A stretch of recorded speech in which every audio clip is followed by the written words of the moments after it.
Eu sou a Beatriz, curso Pedagogia na Universidade de São Judas Tadeu, localizada na Moca.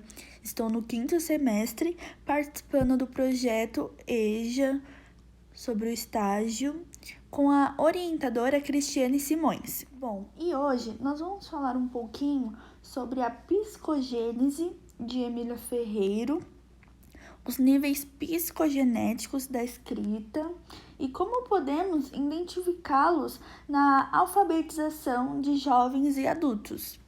Então, para iniciar aqui com vocês, nós vamos discutir um pouco de como surgiu essa ideia. Bom, Emília Ferreiro e Anna Teberoski partiram do pressuposto da teoria piagetiana, de que todo conhecimento possui uma origem, e pelo método clínico de Piaget. Elas observaram 108 crianças e todo o seu funcionamento do sistema de escrita. Elas queriam entender como as crianças se apropriam da cultura da escrita. Assim, elas criaram uma obra intitulada Da Psicogênese da Língua da Escrita, introduzida no Brasil por volta dos anos 1980.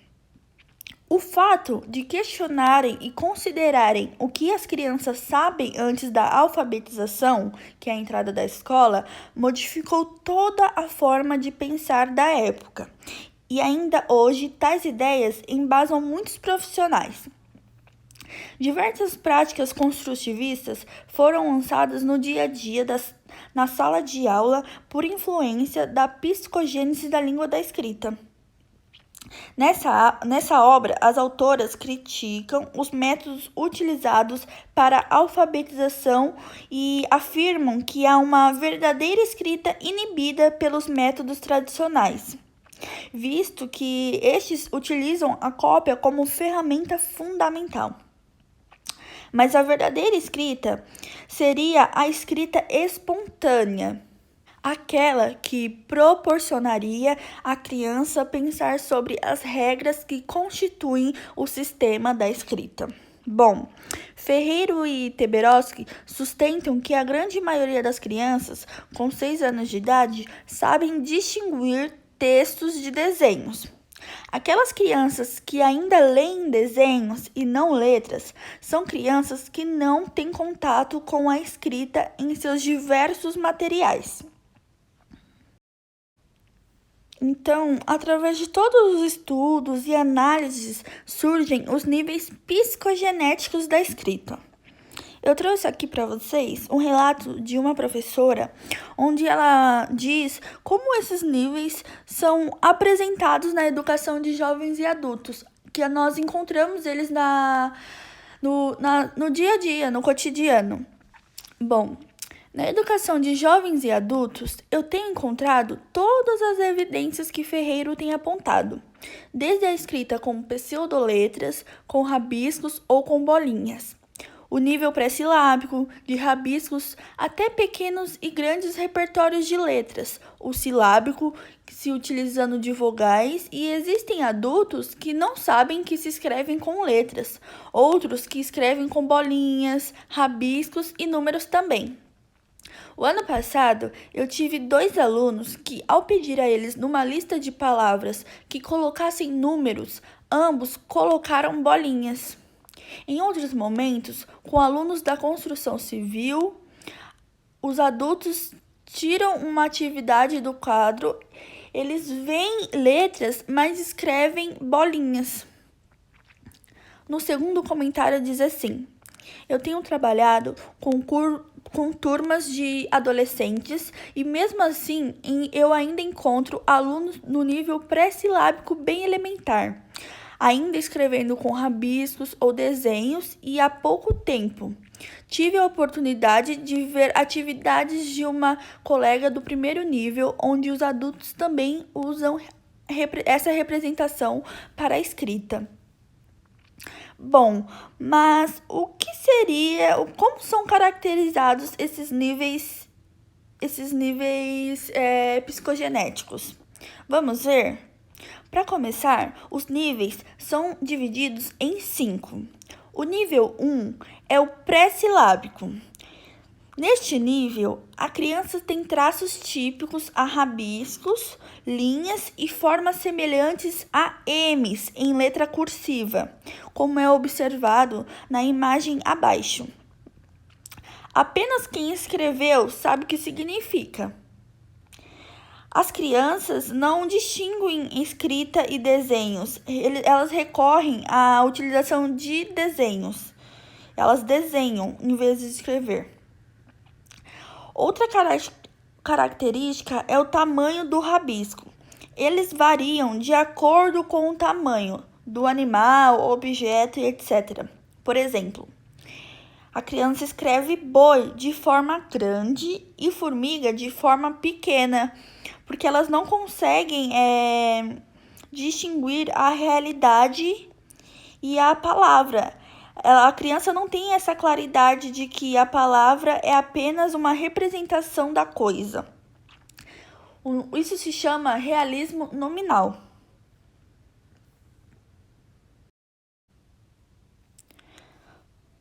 No nível 2, ele continua sendo pré-silábico, mas a criança se apropria de algumas letras. Normalmente é as do nome, as que elas conhecem do nome e repetem, mas ainda não atribui valor sonoro. Nesse nível, é comum ver que elas trocam a posição das letras para escrever diversas palavras, como nós vemos no exemplo aí embaixo. O nível 3 passa para o nível silábico, onde aparece a hipótese silábica. A criança percebe que existem sílabas, que as palavras são formadas por pedacinhos durante sua pronúncia. Se as letras forem aleatórias, quando escrevem de acordo com as sílabas, chama-se nível silábico sem valor sonoro. Por exemplo, ela conta 3 pedacinhos, então coloca 3 letras, como nós temos o exemplo aí do cavalo. Agora, quando a letra equivale a um som, mas a criança pega uma letra de cada sílaba, ela entra para o nível silábico com correspondência sonora.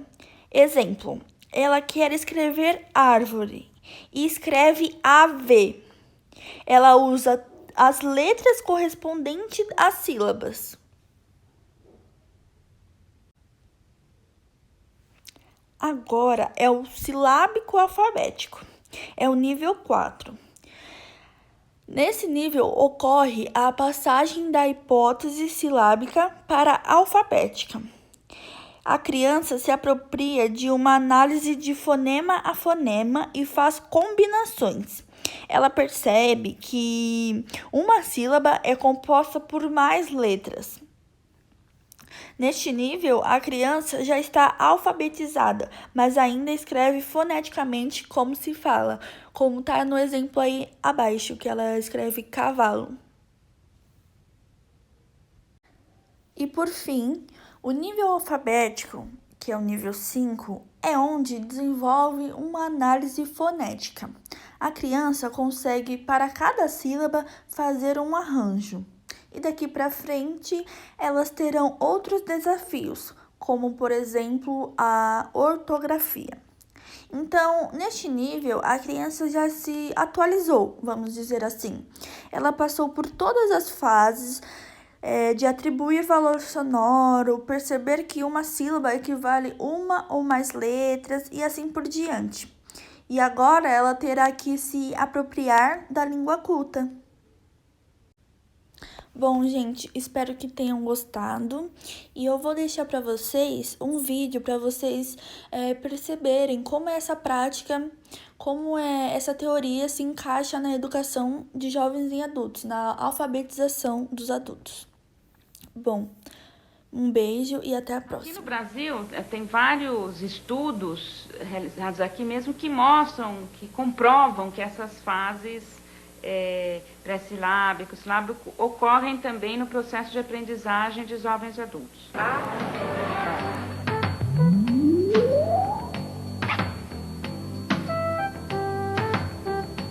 Olho, Jorge.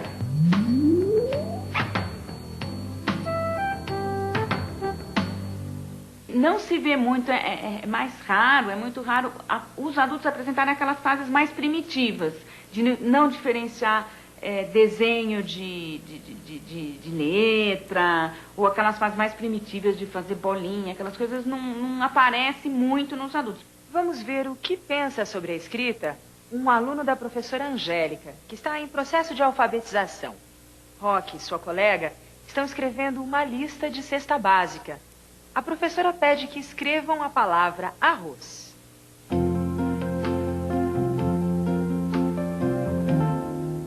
A, né? A.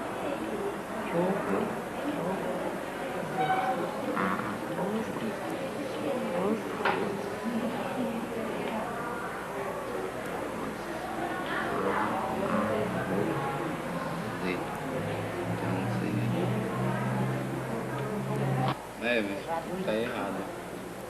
Aqui, ó, A, O, Z. O Z tinha de vir cá.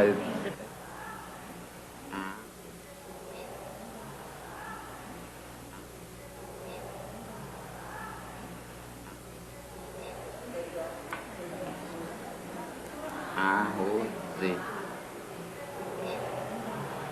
Arroz, Z. Arroz,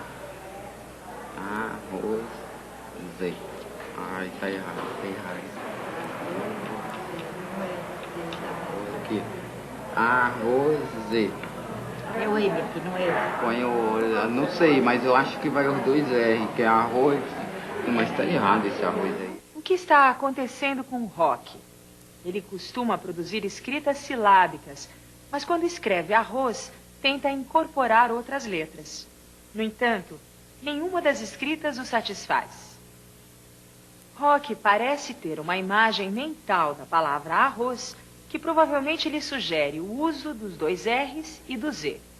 Nesse momento, a compreensão que tem do sistema de escrita, uma hipótese de escrita silábica, não lhe permite incorporar com eficiência os dois R's e o Z, ficando, portanto, insatisfeito com a sua produção. Você não encontra um adulto com um nível 0 de alfabetização. Né? Você não tem nem criança, né? Não tem, mas adulto mais ainda. Quer dizer, não tem alguém que chega para a sala de aula e não sabe nada sobre o mundo da escrita. Quer dizer, alguma coisa ele sabe. Ou ele assina o nome, ou ele conhece as letras, ou ele conhece os números, ou ele distingue a escrita do desenho, ele sabe que está escrito coisas na capa de um livro ou na embalagem de um produto e tal. Muitas vezes ele reconhece graficamente, por causa de estar exposto há tanto tempo, palavras do mundo dos comerciais, da propaganda, como Coca-Cola, McDonald's, não sei o que ele vê muito e sabe o que é, a criança também sabe, né? Então, assim, ele está encharcado de informações sobre o mundo da escrita. Se ele sabe coisas, a gente precisa saber o que ele sabe e usar na sala de aula, né? Se ele tem hipóteses sobre a escrita, se ele tem uma ideia de como escreve o nome dele, se ele conhece um pouco as letras e tal, isso é útil, porque é completamente diferente você saber um pouco do que você não saber nada.